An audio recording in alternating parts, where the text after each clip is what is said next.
Hey everyone, we're TowawayCouple. I'm Tom the driver. And I'm Bunny. Just Bunny. Just Bunny.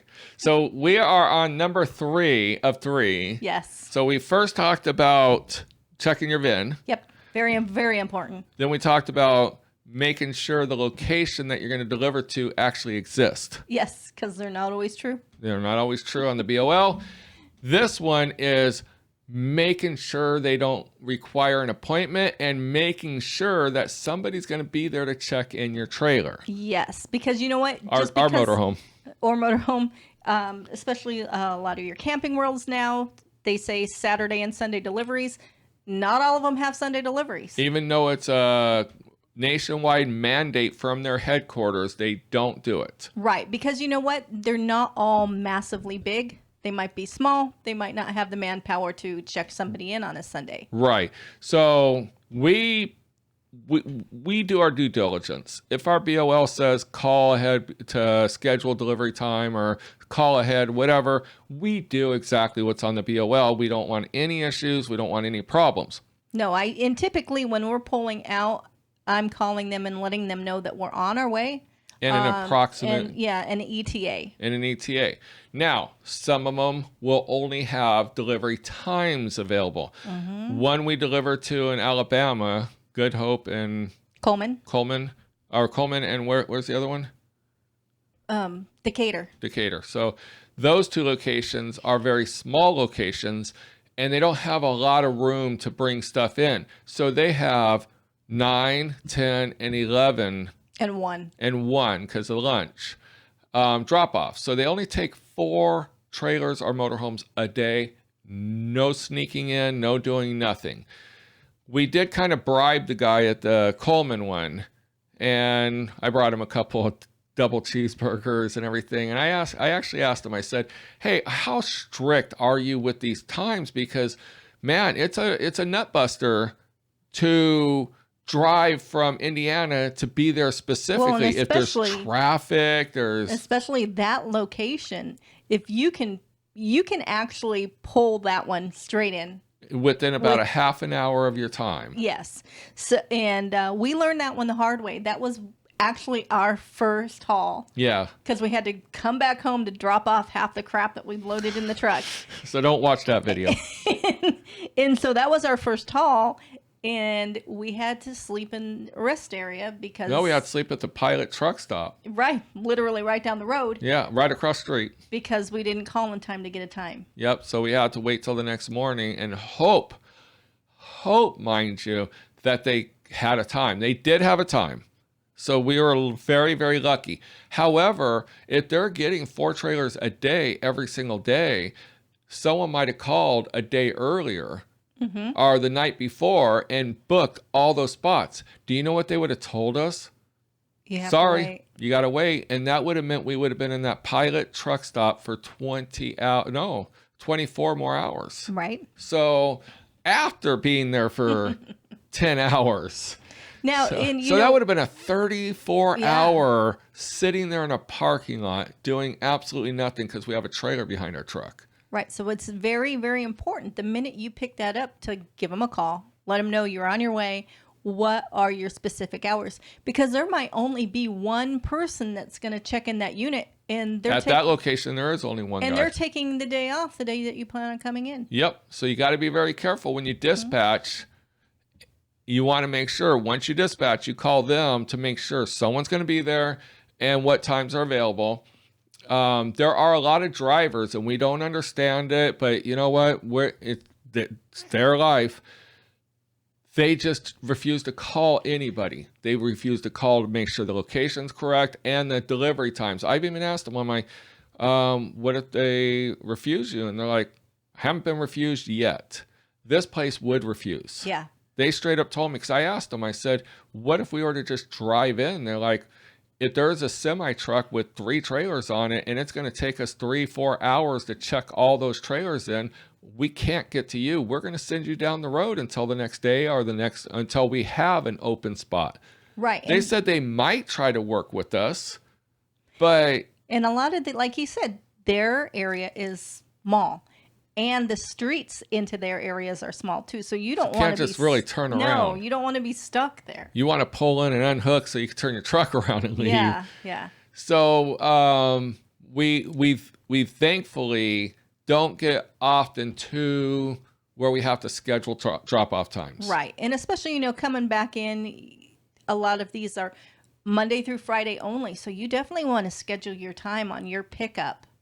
Right. Look at everything too. And like I said, sometimes I'll even call them before we hook up and say, hey, this is when we plan on being there. Is there going to be somebody that's going to be there? And I've been told no.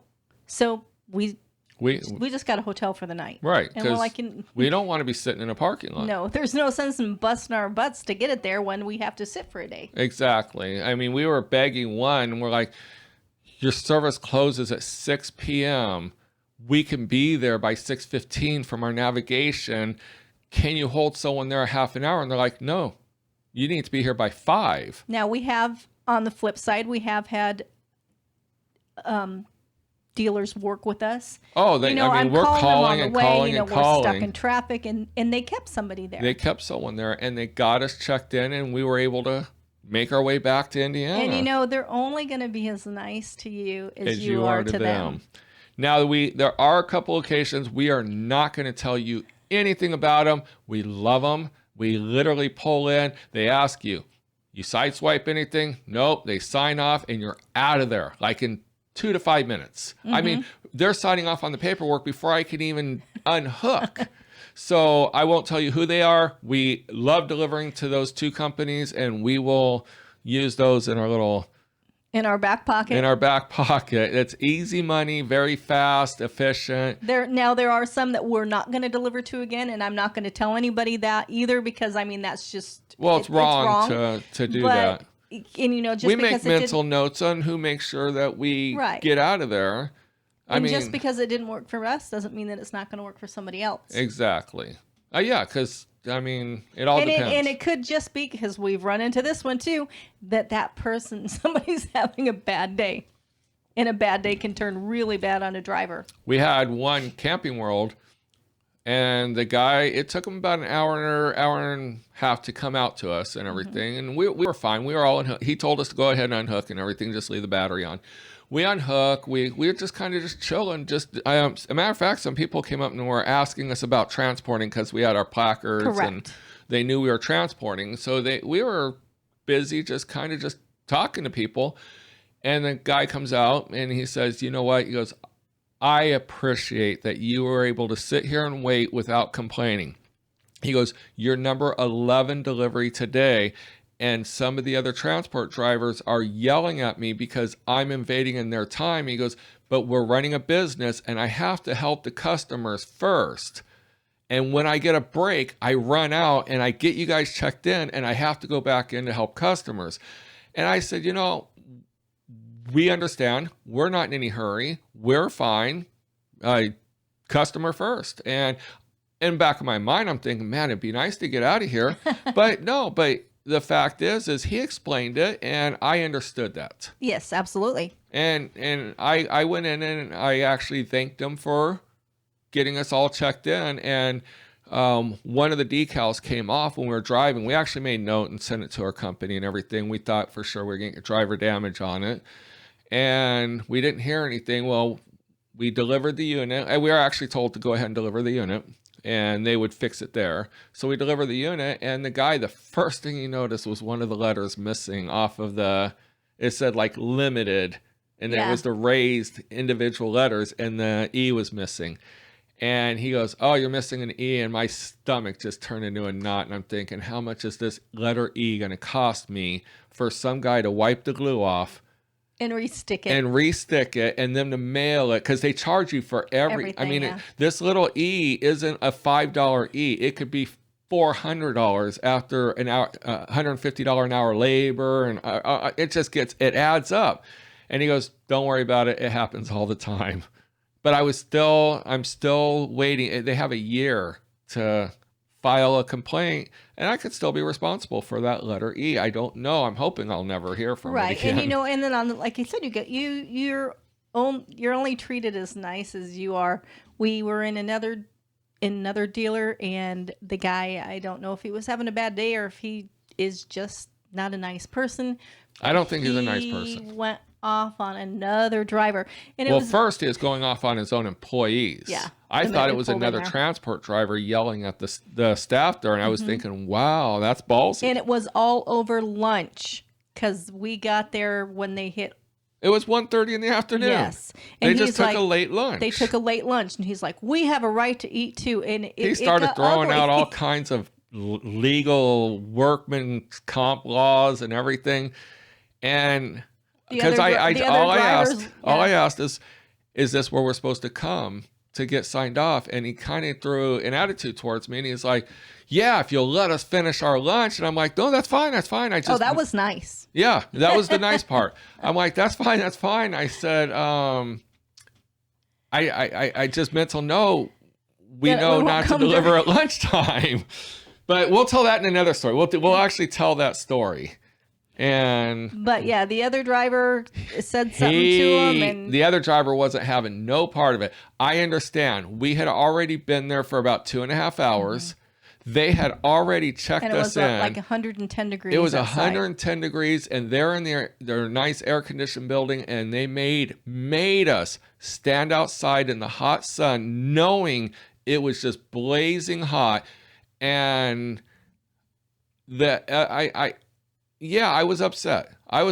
But I just wanted to get signed off and get the hell out of Dodge. But I wasn't going to say nothing. You are literally, they have you by the gonads. Until they sign off that paperwork, you don't get paid. And the other driver just decided he wasn't going to have no part of it, and went in and gave him a piece of his mind, and we thought there was going to be a fist fight. Yeah. They're both calling their company GMs. The one guy's threatening that our competitor company, not Horizon, but another company, was never going to deliver there again. It was just screaming, shouting matches. And he told the driver to go sit out in the parking lot, and he'll get to him when he damn well felt like it. And he goes, you know what? I'm going to sign their paperwork off. And I'm over there going, oh my God. Great. So he signs off on our paperwork, and we're like, we're out of here. And we get down the road and we get sodas, and Bunny goes, we're missing a paper. And I'm like, what do you mean? We've never had that paper signed. She goes, it says in the BOL, we have to submit it. And yeah, and you're going to get paid off of what you turn in. And we don't want to leave and have them say, we need that paper. So we drive back and we tell the guy, we're like, we hate to do it. We need the paper. And even he goes, I have never given a copy of this to anybody. This is our copy. I'm like, but I showed him the BOL, and I'm like, it says for us to get paid, we have to submit a picture of it. And he goes, I'll tell you what, I'll just print you a copy. And he was nice about it. Printed the copy and everything. So we immediately kind of put our heads down and walk out. And I said, oh, by the way, your other driver's still out there. And they're like, he's going to be sitting out there until we're ready to go home.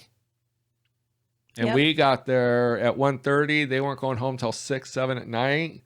Yeah, it was going to be a long day. We couldn't even look that other driver in the face because it really wasn't the other driver's fault. It wasn't. It was a heat of the moment. And it was 110 degrees. And he literally just said to the guy, hey, look, he goes, I understand that you want lunch. He goes, but I just drove 3 days to get here. And I'm on the clock. I'm on the clock, and it's going to take me 3 days to get back. I just want to hit the road. Yeah. And all hell broke loose. You know, and that's where you'll understand when you're driving to these locations that, you know, you're fulfilling a service. They're going to go home at night, irregardless. You need to just put your head down, do your job, go in there with a smile on your face. If they take 2-3 hours, just sit in your truck, because the last thing you want to do is get into an argument with these people, because they're going to call your company. And it's going to get to your dispatcher, and they could de-lease you. Right, and they're also going to take notes, too. Just because they sign no driver damage on that doesn't mean that they can't file it later on. So they're going to take notes, and they might just sign it just to get you out of there. But then they're going to go through that. They don't put no driver damage. They'll just sign it. Yeah, and they're going to go through that with a fine-tooth comb. They have a year. And if you really make them mad... Right. Who's going to ultimately end up paying for it? Exactly. Where you could have just... Put a smile on your face and just walked out of there. Yep. So if they have an appointment time, honor it. Don't be that guy that just shows up and expects to get checked in. Yes, it happens. Yes, they do it. I don't disagree. I don't agree with it. I just say do the right thing. Follow the instructions on your BOL and make sure your company looks good to these people, because ultimately you are a subcontractor, and double ultimately that company, you need that company more than the company needs you. Right. Because literally they're doing orientations every single day with 12 to 15 new drivers. Yes, the turnover is high, but the fact is if you make them look bad, they can delease you in 2 seconds and just say, you know what, we don't need this guy or girl. And it's just not company productive. Right. And you know what? I also like to look at things on the flip side too. If I order something and I'm excited that it's coming in and it's all nice and new and I just can't wait to get my hands on it, I'm thinking that, because a lot of these things that we're delivering are sold units. Right. So if I get a phone call and said, oh, you know, from my RV company that says that your driver is on the way, I'm going to be totally excited. So for me to even start that footwork and call them and say, hey, you know what, this RV's on their way, it's going to make everybody look good in the end. Right. We thought about doing like little videos where we would do the whole inspection and show the customer ultimately that we took care of their unit from, at least when the manufacturer's done, they have drivers that deliver them to a yard. They set them up for us.